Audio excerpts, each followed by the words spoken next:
Hi friends, Shalom to எல்லோரும் எப்படி இருக்கீங்க? அப்பா அம்மா கூட ஒன்றா உட்காந்து சாப்பிட்டு ரொம்ப நாள் ஆன மாதிரி ஃபீல் இருந்தது. பக்கத்துலேயே இருந்தால் கூட நமக்கு போய் பார்க்குறதுக்கு நேரமே இருக்க மாட்டேங்குது. ஸோ இன்றைக்கி ஈவினிங் அப்பாவையும் அம்மாவையும் டின்னருக்கு வீட்டுக்கு கூப்பிட்டுருந்தேன். ஸோ எல்லா லேடிஸுக்குமே ஒரு ஏக்கம் இருக்கும். என்னென்னா, நம்ம என்ன தான் விதவிதமாக பார்த்து பார்த்து எல்லாருக்குமே பிடிச்ச மாதிரி சமைச்சா கூட நம்ம சாப்பிடும்போது ஒரு திருப்தியே இருக்காது.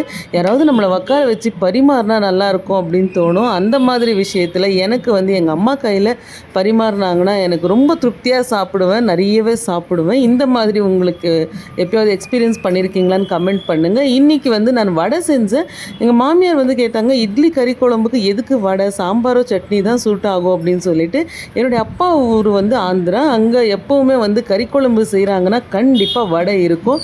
வடையோட கறி குழம்பை நீங்கள் டேஸ்ட் பண்ணியிருக்கீங்களா அப்படின்னு சொல்லிட்டு கமெண்ட் பண்ணுங்கள். வீடியோ பிடிச்சிருந்தா லைக் பண்ணி ஷேர் பண்ணி சப்ஸ்கிரைப் பண்ணிக்கோங்க.